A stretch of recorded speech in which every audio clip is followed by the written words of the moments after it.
Assalamualaikum warahmatullahi wabarakatuh. Alhamdulillahirabbil alamin. Puji syukur kehadirat Allah Subhanahu wa taala karena atas rahmat dan karunia-Nya kami dapat menyelesaikan tugas video ini.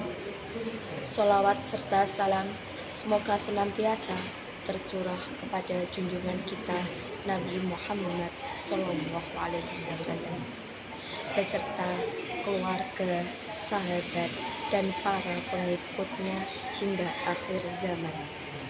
Perkenankan kami dari kelompok 1 akan membedah bab 1 dari buku ilmu pendidikan Islam karya Dr. Andes Muhammad Arif MA.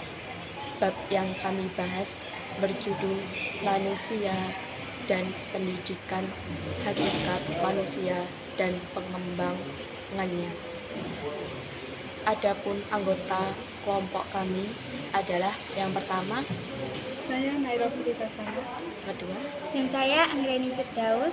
dan saya Askia Fidiana.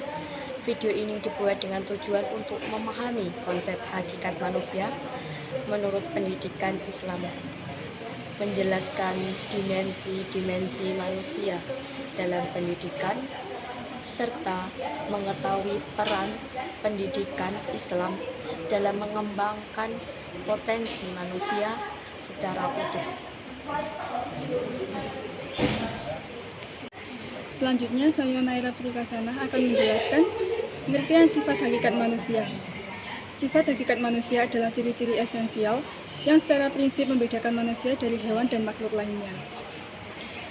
Meskipun secara biologis manusia memiliki banyak kesamaan dengan hewan seperti bertulang belakang, dengan hewan sama berkembang biak dan memiliki naluri umum, namun manusia memiliki kualitas khusus yang tidak dimiliki hewan.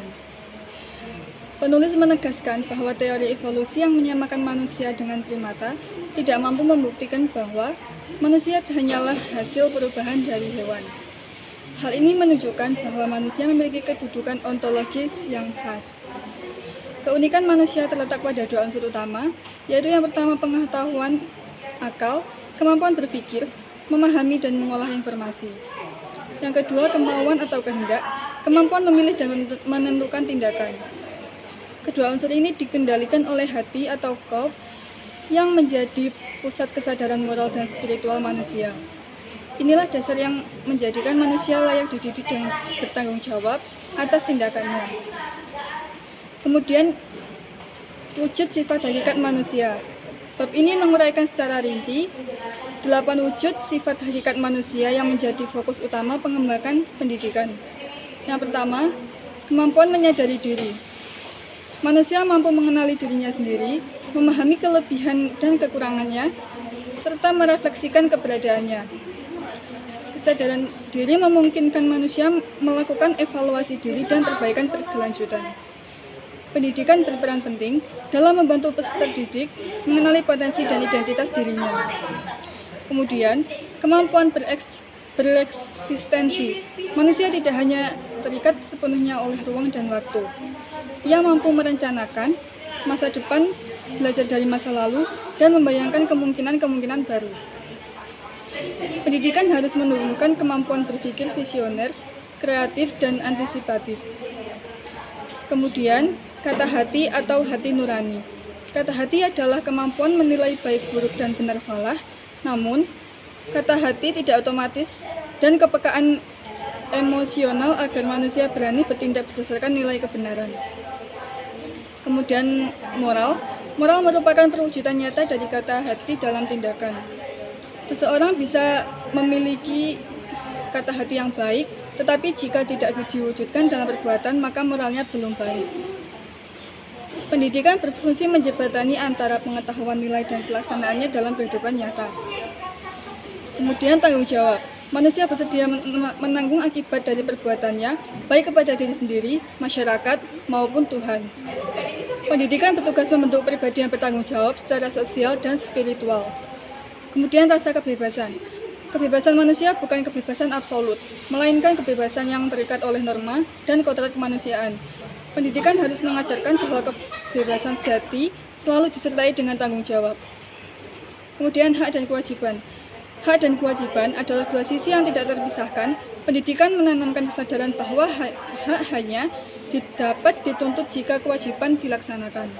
Yang terakhir, kemampuan menghayati kebahagiaan. Kebahagiaan dipahami secara integrasi antara kesenangan, penderitaan, usaha, hasil, dan penerimaan takdir. Pendidikan membantu manusia memaknai kehidupan secara utuh, tidak hanya berorientasi pada materi.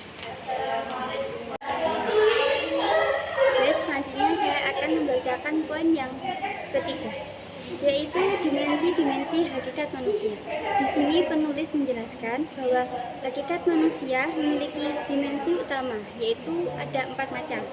Dimensi yang pertama ada dimensi keindividualan, yaitu setiap manusia itu unik, memiliki kepribadian, minat, dan potensi yang berbeda.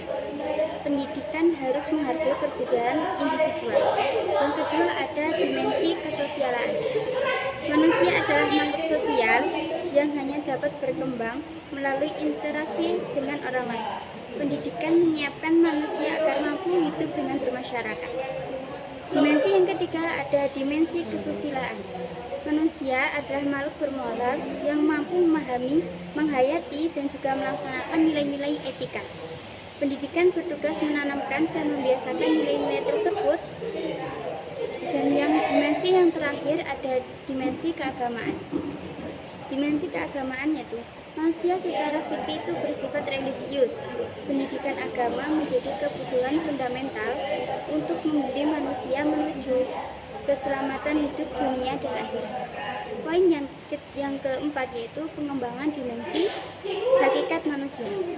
Pengembangan hakikat manusia melalui pendidikan diberikan menjadi 2 macam. Yang pertama, ada pengembangan secara utuh. Pengembangan yang seimbang antara jasmani, rohani, individu, sosial, intelektual, dan spiritual. Pendidikan Islam menempati dimensi keberagaman sebagai fondasi yang utama.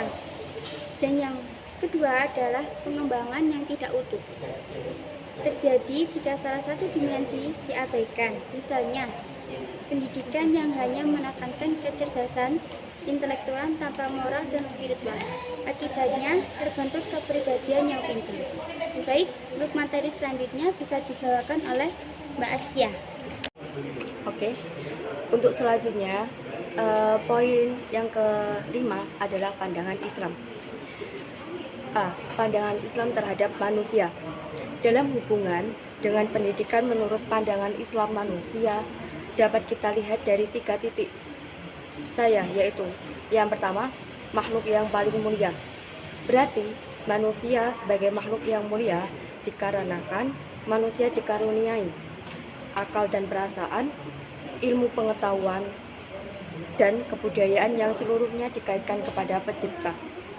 Yang kedua, khalifah di bumi yang bertugas anugerah Allah dan sekaligus merupakan amanat yang dibimbing dengan suatu ajaran yang pelaksanaannya merupakan tanggung jawab manusia yang bernama khalifah itu. Yang ketiga, makhluk pedagogi ialah makhluk Allah yang dilahirkan membawa potensi yang dapat dididik dan dapat mendidik. Yang B, pandangan Islam tentang pendidikan. Pendidikan dalam Islam adalah proses sadar untuk membentuk kepribadian utama atau insal kamil. Ajaran Islam tidak cukup hanya diajarkan secara teoritis, tetapi harus diinternalisasi melalui pendidikan, sebagaimana dilakukan Nabi Muhammad SAW. Poin yang ke-6 yaitu kesimpulan. Bab 1 menegaskan bahwa pendidikan yang benar harus yang pertama berbasis pemahaman hakikat manusia, yang kedua harus mengembangkan secara utuh, yang ketiga mengarahkan manusia menjadi pribadi beriman, berilmu, bermoral, dan tak bertanggung jawab. Yang keempat, pendidikan Islam berorientasi pada keseimbangan dunia akhirat. Demikian pemaparan bedah bab 1 buku Ilmu Pendidikan Islam yang dapat kami sampaikan. Dari pembahasan tersebut dapat disimpulkan bahwa pendidikan Islam memandang manusia sebagai makhluk yang harus dikembangkan secara utuh dan seimbang, baik dari aspek intelektual, moral, sosial maupun spiritual. Kami menyadari bahwa dalam penyampaian video ini masih terdapat keterbatasan dan kekurangan. Oleh karena itu, kami mengharapkan kritik dan saran yang membangun demi perbaikan di masa yang akan datang. Akhir kata, kami mengucapkan terima kasih atas perhatian Bapak, Ibu dosen, serta teman-teman semua. Semoga apa yang kami sampaikan dapat memberikan manfaat dan menambah wawasan kita bersama. Wassalamualaikum warahmatullahi wabarakatuh.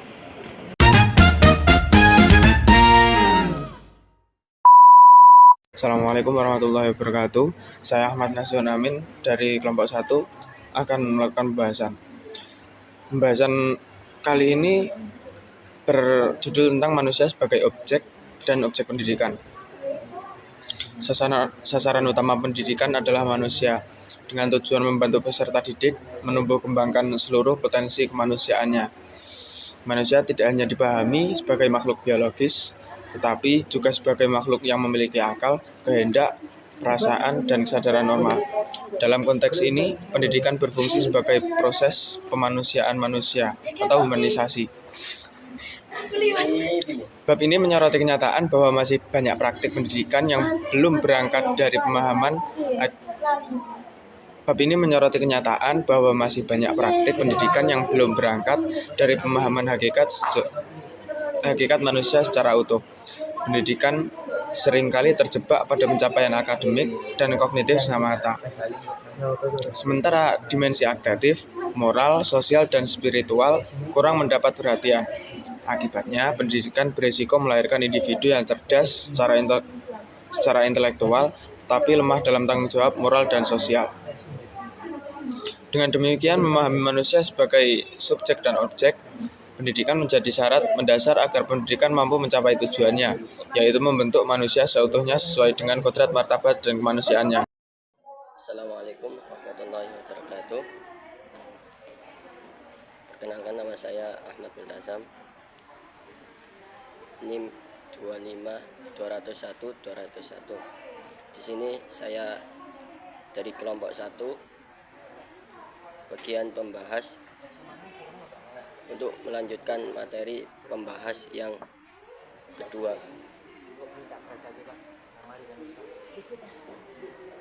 Baik, langsung saja.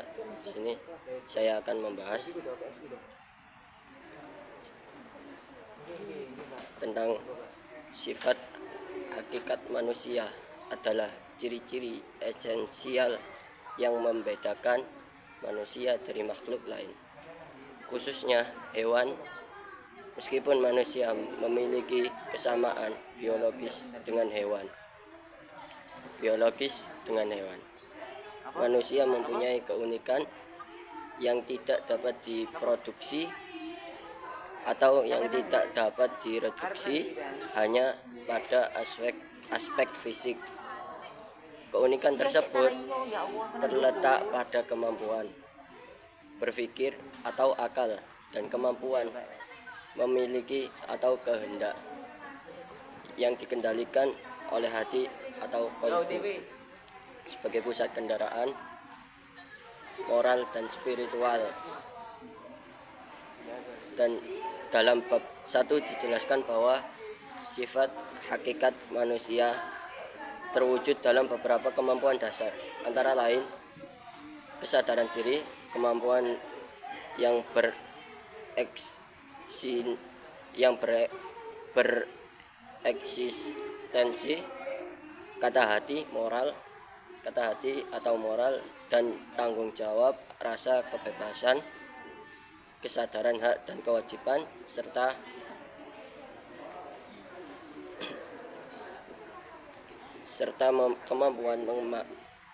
kemampuan menghayati kebahagiaan keseluruhan wujud ini, menunjukkan bahwa manusia adalah makhluk yang sadar bebas, dan bertanggung jawab. Pendidikan memiliki peran strategis dalam mengembangkan seluruh wujud sifat hakikat manusia tersebut. Melalui pendidikan, manusia dibimbing untuk mengenali dirinya, mengarahkan kebebasan secara bertanggung jawab, serta mewujudkan nilai-nilai moral dalam kehidupan yang nyata.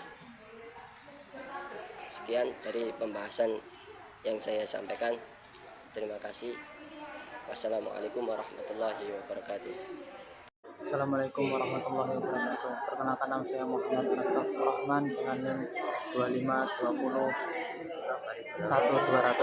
Saya akan melanjutkan pembahasan ketiga, yakni pembahasan dimensi-dimensi hakikat manusia dan pengembangan melalui pendidikan. Hakikat manusia tidak bersifat tunggal, melainkan mencakup beberapa dimensi yang saling berkaitan. Bab ini menguraikan 4 dimensi utama hakikat manusia, yaitu dimensi keindividuan, kesosialan, kesusilaan, dan keberagaman. Setiap dimensi memiliki peran penting dalam pembentukan kepribadian manusia. Dimensi keindividuan menegaskan bahwa setiap manusia adalah pribadi yang unik, dengan potensi dan karakter yang berbeda. Dimensi kesosialan menunjukkan bahwa manusia hanya dapat berkembang secara optimal melalui interaksi dengan sesama.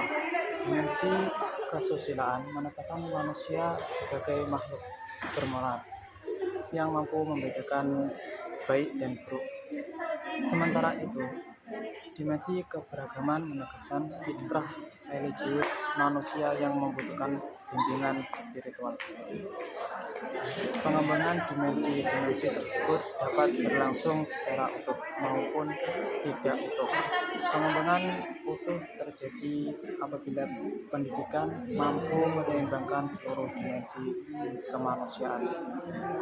Sebaliknya, pengembangan yang tidak utuh terjadi apabila pendidikan hanya menekankan suatu aspek dan mengabaikan aspek lainnya, sehingga menghasilkan kepribadian yang timpang. Oke, baik, saya di sini sebagai pembahas yang terakhir, begitu juga kesimpulan. Baik, Assalamualaikum warahmatullahi wabarakatuh. Perkenalkan, nama saya Muhammad Irsyad Libat dari Fakultas Tarbiyah, Program Studi Pendidikan Agama Islam semester 1, yang akan melanjutkan dari pembahasan nomor 1 sampai yang nomor 3 tadi. Saya akan melanjutkan sampai dengan materi kita sampai akhir. Baik, untuk pandangan Islam tentang manusia dan pendidikan, saya berpandangan bahwa manusia sendiri memiliki kedudukan yang sangat mulia, dipandang sebagai makhluk yang mulia karena dianugerahi akal, ilmu pengetahuan, dan kebudayaan yang semua itu terkait pada tanggung jawab kepada Allah Subhanahu wa Ta'ala. Selain itu, manusia juga berperan sebagai khalifah, sebagai pemimpin, sebagai petunjuk, yaitu pemegang amanah untuk mengelola dan memakmurkan kehidupan sesuai dengan petunjuk ilahi, yang mana kita ketahui bahwasanya ketika kita hidup di alam dunia itu mempunyai beberapa hak atau beberapa hukum yang kita harus taati.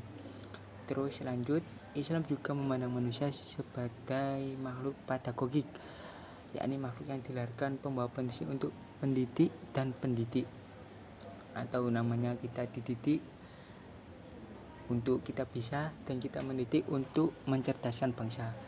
Itulah gunanya manusia sebagai makhluk pedagogik.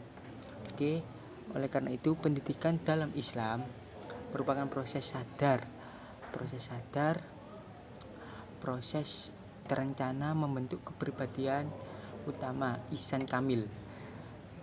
Pendidikan tidak hanya bertujuan mentransfer ilmu, tapi juga mengamalkannya. Dengan demikian, pendidikan Islam berorientasi pada keseimbangan antara manusia yang beriman, berilmu, bermoral, dan bertanggung jawab.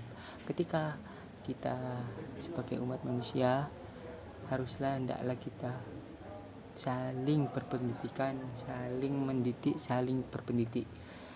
Karena apa? Di masyarakat sendiri itu butuh seorang pendidik, ataupun kita juga butuh seorang untuk yang mendidik kita. Kesimpulannya, dari pembahasan yang saya terangkan, bahwasanya nilai atau pendidikan Islam itu berpotensi sangat besar di kehidupan masyarakat saat ini. Karena apa? Ketika nilai Islam tidak digunakan, maka hukum-hukum atau dalil-dalil yang kita gunakan nanti akan nyeleneh. Itu saja, sekian dari kelompok kami. Apabila ada kesalahan ataupun kurangnya, kami mohon maaf. Akhirul kalam, assalamualaikum warahmatullahi wabarakatuh. One is the loneliest number that you'll ever do. Two can be as bad as one. It's the loneliest number since the number one. One is the loneliest number that you'll ever